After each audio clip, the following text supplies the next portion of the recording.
Welcome back. As the year ends, it is time to make some money moves before 2020. Joining us with what you need to do right now, Kimberly Washington with your Kim Sense. Thanks so much for coming in today, of course. Thank you so much for having me. So we've got a couple points to talk about to make those money moves. First, check your tax withholdings. Right, especially with the new tax changes, you definitely want to check your tax withholdings and make certain that you're withholding enough. That's a great tool on the IRS.gov website that you can utilize and it actually help you to reduce your taxes at tax time. But you want to punch in your information as far as your last paycheck stub, gather some of your financial documents just so you can see if your tax withholdings are on tax.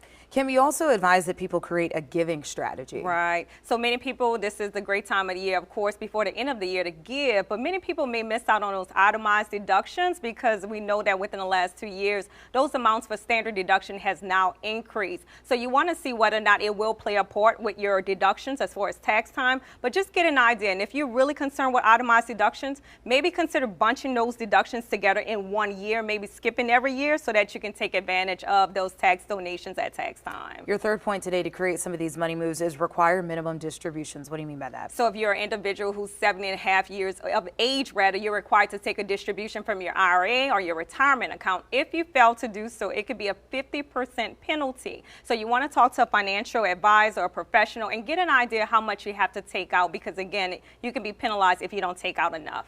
And then lastly, you advise people to contribute to a 529 plan. Right. So we ending up the end of the year, December 31st. You want to consider that 529 plan because it can actually reduce your taxes, your state taxes too as well. So keep in mind, this is a plan that you can give as it relates to education and also K through 12 too as well. So you want to keep that in mind because if you make that donation before December 31st, it can actually reduce your taxes at this time. And Kim, really quickly, your Kim Sense. Right. So when you're thinking about different taxes, you also want to think about your business too as well. When you think about your entities as far as an S corporation, your LLC, choosing the right entity before the end of the year can also save you thousands at tax time. So you want to start keeping those things in mind before we go into 2020. Clock's ticking. Yes, it is. New year, new decade. That's correct.